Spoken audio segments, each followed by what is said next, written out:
Chào mừng các bạn đã đến với review 3D hay. Ở cuối tập trước, Tần Trần đã cho Khô Lâu Đà chủ hai lựa chọn để sống sót, nhưng gã ta vẫn không chịu và nói Tần Trần chỉ là một võ vương nhỏ bé, chả là gì đối với gã. Thấy vậy Đại Hắc Miêu phản bác rằng Tần Trần đã luyện được Càn Khôn Tạo Hóa Ngọc Điệp cùng Chấn Ma Đỉnh.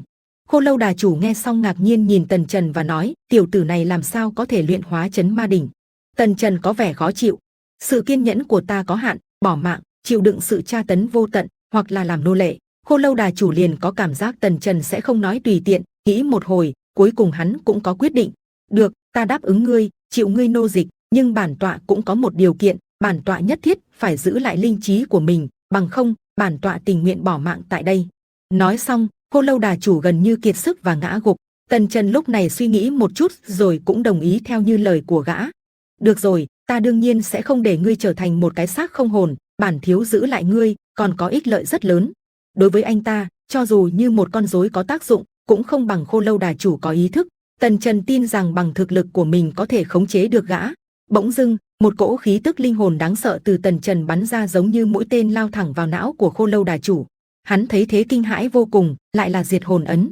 Diệt hồn ấn có thể kiểm soát hoàn toàn sinh mạng một võ giả và dễ dàng lấy đi linh hồn người đó. Nhưng một khi cường độ linh hồn vượt xa người đó, họ sẽ thoát khỏi được sự kiểm soát. Trong trường hợp này, nếu linh hồn đủ mạnh, Tần Trần sẽ không thể nào sát hại được Khô Lâu Đà chủ thông qua diệt hồn ấn. Khô Lâu Đà chủ liền có chút vui mừng, tiểu tử này thi triển diệt hồn ấn, lấy thực lực của ta, nếu là tại Chấn Ma Đỉnh tu luyện 1-2 năm, hồn lực của ta nhất định sẽ tăng vọt. Đến lúc đó, lần này so với Huyết Thủ Vương lần trước, cường độ linh hồn mà Tần Trần khống chế được đã mạnh hơn rất nhiều. Hắn hài lòng gật đầu, tốt.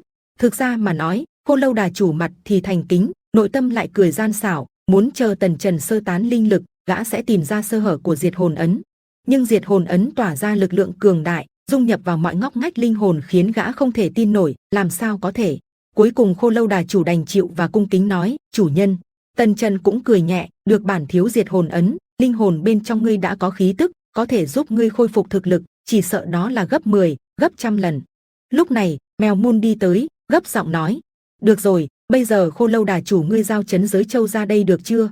Nghe xong, Khô Lâu Đà chủ khẽ lắc đầu, nói, ta quả thực là người đầu tiên tiến vào tế đàn, nhưng bên trong không hề có Chấn Giới Châu. Nếu có, ta sẽ không dễ dàng bị các ngươi trấn áp. Hồi đó khi bổn tọa tiến vào cung điện này, cơ quan bên trong không hề bị phá hư, chỉ thiếu duy nhất Chấn Giới Châu. Hơn nữa, không có bất cứ khí tức nào còn lưu lại, như thể 18 năm trước vật này đã bị người ta lấy đi mất. Tần Trần nghe xong ngạc nhiên nói, 18 năm trước. Đại Hắc Miêu cũng thắc mắc vô cùng, đáng ghét, không có Chấn Giới Châu vậy phong ấn trên người bản hoàng. Đến đây là hết tập 368 Võ Thần Chúa Tể. Xin chào và hẹn gặp lại các bạn ở những video tiếp theo.